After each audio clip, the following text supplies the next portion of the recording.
প্রস্রাব পায়খানার পর টিস্যু ব্যবহার না করলে নামাজ হবে কিনা, খালি গায়ে অজু করলে অজু হবে কিনা, মেয়েরা বাসায় গেঞ্জি পরতে পারবে কিনা, যে স্বপ্নগুলো দেখলে শীঘ্রই প্রচুর টাকা পাওয়া যায়, ধনী হওয়ার লক্ষণ, এমন স্বপ্নগুলো কি কি? অত্যন্ত অত্যন্ত গুরুত্বপূর্ণ কিছু প্রশ্ন, জীবন ঘনিষ্ঠ প্রয়োজনীয় কিছু বিষয়। যেমন আল্লাহ সুবহানাহু ওয়া তাআলা অনেক সময় স্বপ্নের মাধ্যমে ধনী হওয়ার ইঙ্গিত দিয়ে থাকেন বা টাকা পাওয়ার ইঙ্গিত দিয়ে থাকেন, সেই স্বপ্নগুলো কি কি? তেমনিভাবে যদি মেয়েরা বাসায় গেঞ্জি পরতে পারবে কিনা বা গেঞ্জি পরলে কোনো গুনাহ হবে কিনা, ঘরে বসে গেঞ্জি পরতে পারবে কিনা, তেমনিভাবে খালি গায়ে অজু করা যাবে কিনা বা অজু করলে অজু হবে কিনা, এবং প্রস্রাব পায়খানার পরে টিস্যু ব্যবহার না করলে নামাজ হবে কিনা, গুরুত্বপূর্ণ এক প্রশ্ন। এই বিষয়গুলো নিয়ে বিস্তারিত আলোচনা করবে ইনশাআল্লাহ। সুতরাং মনোযোগ সহ ভিডিওটি শেষ পর্যন্ত দেখুন। অন্যথায় কোনো বিষয়ে ভুল বোঝার সম্ভাবনা থাকে। আর সরাসরি কোনো প্রশ্ন করতে বা লিখিত কোনো বিষয়ে সমাধান নিতে ফতোয়া বিভাগে স্ক্রিনে দেওয়া নাম্বারে ইমো অথবা হোয়াটসঅ্যাপে যোগাযোগ করবেন।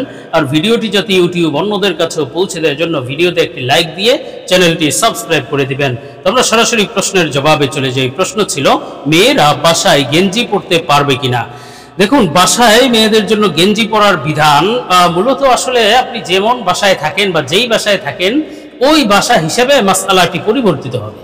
যেমন আপনি যদি এমন বাসায় থাকেন যেখানে পরপুরুষ আছে, বা আপনার চাচাতো ভাই, মামাতো ভাই, খালাতো ভাই, যাদের সাথে দেখা সাক্ষাৎ বৈধ নয়, এমন ব্যক্তি থাকলে এবং আপনার উপর তাদের নজর পড়ার সম্ভাবনা থাকলে গেঞ্জি তো দূরের কথা, গেঞ্জি তো পরাই যাবে না, তেমনিভাবে বেপর্দার অন্য কোনো পোশাক পরা যাবে না, বরং আপনার পরিপূর্ণ পর্দাবৃত হয়ে থাকতে হবে, পরিপূর্ণ মাথা থেকে পা পর্যন্ত ঢাকতে হবে। শুধুমাত্র আপনার পায়ের পাতা, হাতের তালু এতটুকু আপনি খোলা রাখতে পারবেন, বাকি সম্পূর্ণ অঙ্গ প্রত্যঙ্গ ঢেকে রাখা আপনার জন্য জরুরি।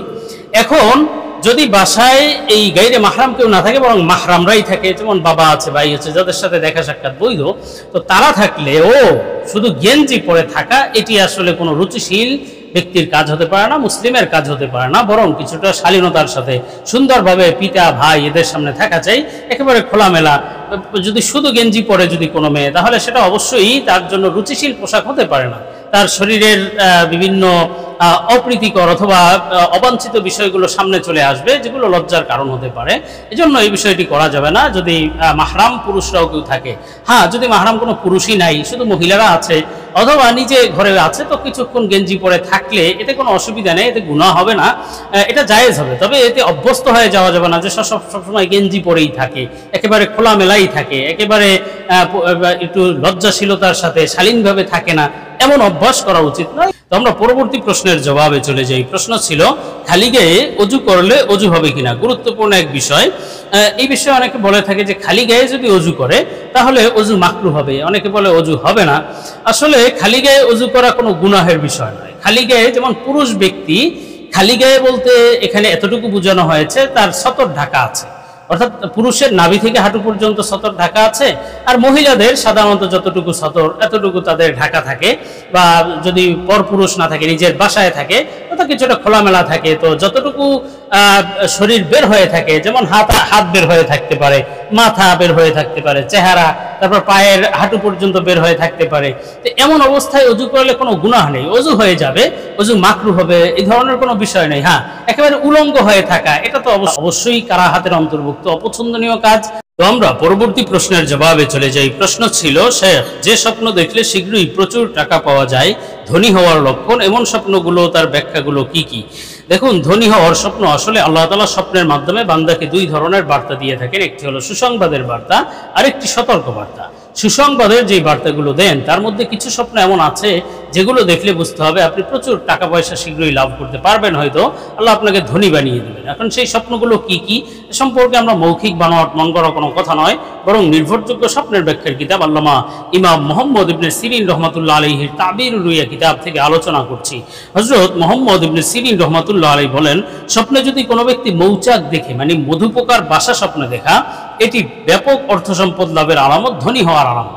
বুঝতে হবে আপনি শীঘ্রই প্রচুর টাকা পয়সা লাভ করেন, এবং তাও বিনা পরিশ্রমে, অর্থাৎ আপনার খুব পরিশ্রম করতে হবে না, এছাড়াই আপনি ব্যাপক ধন সম্পদ লাভ করতে পারবেন ইনশাআল্লাহ তাআলা। তেমনিভাবে স্বপ্নে যদি কোনো ব্যক্তি মৌচাক থেকে সরাসরি মধু পান করতে দেখে, বুঝতে হবে যে আপনি ব্যাপক অর্থ সম্পদ লাভ করবেন এবং সেই অর্থ সম্পদ আপনি মানুষকে দিবেন না, কিন্তু তার মাধ্যমে আপনি অন্যান্য ভালো ভালো কাজ করে কল্যাণ লাভ করতে পারবেন। এবং এই কারণে মানুষকে না দেওয়ার কারণে হয়তো আপনার মানুষ বদনাম করবে, কিন্তু আপনি ভালো ভালো কাজ করে কল্যাণ লাভ করতে পারবেন ইনশাআল্লাহ। তেমনিভাবে স্বপ্নে যদি কোনো ব্যক্তি জাকাত দিতে দেখে, মানুষকে দান করছে, জাকাত দিচ্ছে, এমন স্বপ্ন দেখলেও বুঝতে হবে যে আপনি ব্যাপক অর্থ সম্পদ লাভ করতে পারবেন। এটিও ধন সম্পদ লাভ এবং ধনী হওয়ার আলামত ইনশাআল্লাহ। তেমনিভাবে স্বপ্নে যদি কোনো ব্যক্তি দেখে যে তার শরীর যেমন ছিল তার চেয়ে অনেক মোটা হয়ে গিয়েছে, এই মোটা, নিজের শরীর মোটা দেখা, এটি ব্যাপক অর্থ সম্পদ লাভ এবং সচ্ছলতা লাভের আলামত। অভাব অনটন আর থাকবে না, ধন সম্পদ আসতে চলেছে ইনশাআল্লাহ তাআলা। তেমনিভাবে স্বপ্নে যদি কোনো ব্যক্তি, স্বপ্নের মধ্যে যদি কোনো ব্যক্তি রুটি খেতে দেখে, তাহলেও বুঝতে হবে এটি অর্থ সম্পদ লাভ এবং জীবনের সুখ শান্তি আসার আলামত ইনশাআল্লাহ। তো আমরা পরবর্তী প্রশ্নের জবাবে চলে যাই। প্রশ্ন ছিল, প্রস্রাব পায়খানার পর টিস্যু ব্যবহার না করলে নামাজ হবে কিনা। দেখুন, প্রস্রাব পায়খানার পর টিস্যু ব্যবহার, পানি ব্যবহার অত্যন্ত গুরুত্বপূর্ণ একটি মাসআলা। বিষয়টি কিছুটা ব্যাখ্যা সাপেক্ষ, ভালোভাবে খেয়াল করে বুঝতে হবে। প্রস্রাব পায়খানার পরে টিস্যু ব্যবহারের ক্ষেত্রে আপনাকে লক্ষ্য করতে হবে প্রস্রাব পায়খানার স্থান থেকে নাপাক প্রস্রাব বা পায়খানা এটি বেশি ছড়িয়ে গিয়েছে কিনা। যদি না ছড়ায়, যেখানে প্রস্রাব পায়খানা, আপনার প্রস্রাব পায়খানার রাস্তায় আশপাশে ছড়ায়নি, নাপাক আশপাশে ছড়ায়নি, এমন যদি হয় তাহলে আপনি শুধু টিস্যু ব্যবহার করলে হয়ে যাবে। তবে পানি ব্যবহার করা উত্তম, পানি ব্যবহার করা অবশ্যই উত্তম এবং সুন্নাহ একটি আমল বা মুস্তাহাব একটি আমল। অর্থাৎ টিস্যু ব্যবহার করবেন, সাথে পানিও ব্যবহার করবেন। কখন? যখন বেশি না ছড়িয়েছে, এটা হলো এই ক্ষেত্রে মাসআলা। দ্বিতীয় মাসআলা হলো, যদি বেশি ছড়িয়ে যায়, যেমন প্রস্রাবের ক্ষেত্রে আশপাশে অনেকখানি ছড়িয়ে গিয়েছে, তেমনিভাবে পায়খানার ক্ষেত্রে পায়খানা নরম হলে যেটা হয় আশপাশে অনেকখানি ছড়িয়ে গিয়েছে, এমন যদি হয়, পায়খানা নাপাকটি যদি বেশি ছড়িয়ে যায় এবং সেই বেশি ছড়ানোর পরিমাণ হলো 5 টাকার যে কয়েন আছে ওই কয়েন পরিমাণ, বা কয়েনের যে স্থানটুকু, এই যে হাতের যে গর্ত অংশটুকু আছে এই পরিমাণ যদি এর চেয়ে বেশি ছড়িয়ে যায় বা এই পরিমাণ ছড়িয়ে যায়, তাহলে শুধু টিস্যু ব্যবহার করলে হবে না।